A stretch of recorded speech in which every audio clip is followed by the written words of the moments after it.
ರಾಜ್ಯ ವಿಧಾನಸಭೆ ಕಲಾಪ ಇಂದು ಆರಂಭಗೊಳ್ಳುತ್ತಿದ್ದಂತೆಯೇ ಪ್ರತಿಪಕ್ಷದ ಸದಸ್ಯರು ಚಾಮರಾಜನಗರ ಜಿಲ್ಲೆಯ ಹನೂರು ಮೀಸಲು ಅರಣ್ಯ ಪ್ರದೇಶದಲ್ಲಿ ನಡೆದ ಶೂಟೌಟ್ ಪ್ರಕರಣಕ್ಕೆ ಸಂಬಂಧಿಸಿದಂತೆ ಸರ್ಕಾರ ಉತ್ತರ ನೀಡಬೇಕು ಎಂದು ಬಿಗಿ ಪಟ್ಟು ಹಿಡಿದರು.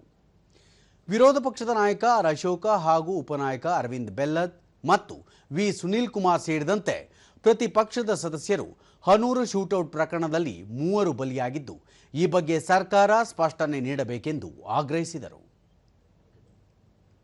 ಈಗಾಗಲೇ ರೈತರೆಲ್ಲ ಒಂದು ಭಾಷೆಯಲ್ಲಿ ಮಾತಾಡ್ತಾ ಇದ್ದಾರೆ. ಅಲ್ಲಿ ಸತ್ತಿರ್ತಕ್ಕಂಥ ಕುಟುಂಬದವರು ಅವರು ಅಲ್ಲಿಗ ಕೂಡ ಅಷ್ಟೇ ಸಿಂಪತಿ ಇದೆ. ಹಾಗಾದ್ರೆ ಮಾನ್ಯ ಪರಮೇಶ್ವರ್ ಅವರೇ, ಸರ್ಕಾರ ತಪ್ಪಿಸ್ಕೊಂಡು ಹೊರಡೋಗ್ತಾ ಇದೆಯಾ? ಖಂಡಿತವಾಗಿ ರೈತರು ತಕ್ಷಣ ತಪ್ಪಿಸ್ಕೊಂಡು ಹೋಗುವಂತ ಕೆಲಸ ಏನೂ ಆಗಿಲ್ಲ. ಇನ್ನೇನು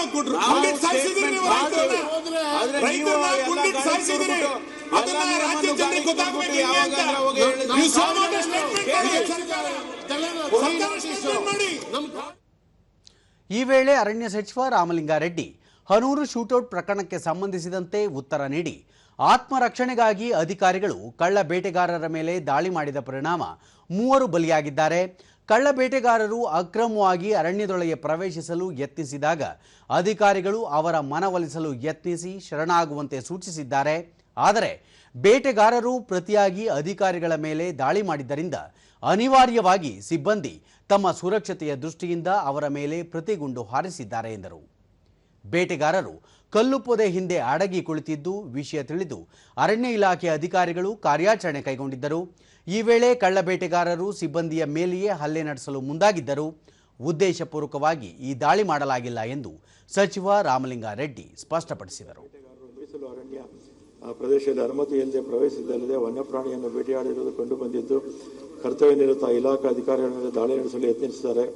ಸದರಿ ಬೇಟೆಗಾರರಿಗೆ ಸಿಬ್ಬಂದಿಗಳು ಶರಣಾಗುವಂತೆ ತಿಳಿಸಿದ ಮೇಲೆಯೂ ನಾಡು ಬಂದೂಕಿನಿಂದ ದಾಳಿ ಮಾಡಿದ ಸಂದರ್ಭದಲ್ಲಿ ಜೊತೆಗಿದ್ದ ಇಲಾಖೆ ಸಿಬ್ಬಂದಿಗಳು ಪ್ರಾಣ ರಕ್ಷಣೆ, ವೈಯಕ್ತಿಕ ಪ್ರಾಣ ರಕ್ಷಣೆ ಉದ್ದೇಶದಿಂದ ಇಲಾಖೆ ಸಿಬ್ಬಂದಿಯ ಪ್ರಜ್ಞೆ ನಡೆಸಿರುವುದು ವನ್ಯಜೀವಿ ಸಂರಕ್ಷಣಾ ಕಾಯ್ದೆ 72ರ ಸೆಕ್ಷನ್ 60, ಕರ್ನಾಟಕ ರಾಜ್ಯ ಅರಣ್ಯ 63ರ ಸೆಕ್ಷನ್ 114ರ ಅಂತೆ ಸರ್ಕಾರದ ಸ್ವತ್ತಿನ ರಕ್ಷಣೆಗಾಗಿ ಹಾಗೂ ಅರಣ್ಯ ವನ್ಯಪ್ರಾಣಿಗಳ ಸಂರಕ್ಷಣೆ ಹಿತದೃಷ್ಟಿಯಿಂದ ಮತ್ತು ಇಲಾಖಾ ಸಿಬ್ಬಂದಿಯ ಆತ್ಮರಕ್ಷಣೆಯ ನಿಟ್ಟಿನಲ್ಲಿ ಸದ್ಭಾವನೆಯಿಂದ ಕೈಗೊಂಡಿರುವ ಕ್ರಮವಾಗಿರುತ್ತದೆ.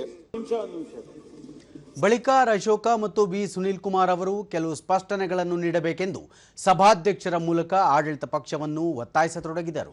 ಸ್ಟೇಟ್ಮೆಂಟ್ ಮಾಡಿದ ನಂತರ ಚರ್ಚೆಗೆ ಅವಕಾಶ ಇಲ್ಲ ಅನ್ನೋದು ನಂಗೆ ಗೊತ್ತಿದೆ.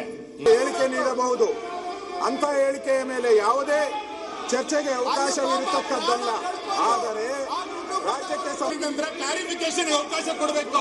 ನಿಮ್ಮ ನಿಯಮದಲ್ಲೇ ಇದೆ. ಆಗ ಸಭಾಧ್ಯಕ್ಷರು ಈಗಾಗಲೇ ಅರಣ್ಯ ಸಚಿವರು ಹನೂರು ಶೂಟೌಟ್ ಪ್ರಕರಣ ಕುರಿತು ಉತ್ತರ ನೀಡಿರುವ ಕಾರಣ ಮತ್ತೆ ಈ ವಿಚಾರ ಪ್ರಸ್ತಾಪಿಸಲು ತಮಗೆ ಅವಕಾಶವಿಲ್ಲ ಎಂದು ಹೇಳಿದರು.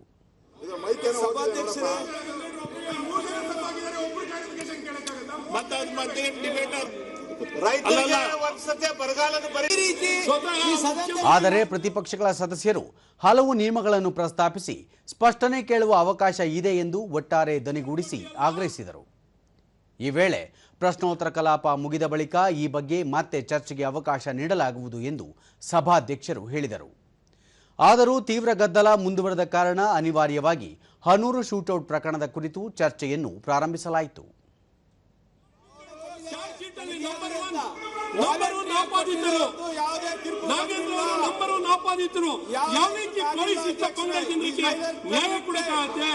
ಪರಿಶಿಷ್ಟ ಪಂಗಡ ಜನರಿಗೆ ಪ್ರತಿನಿಧಿಸುವಂತ ವ್ಯಕ್ತಿ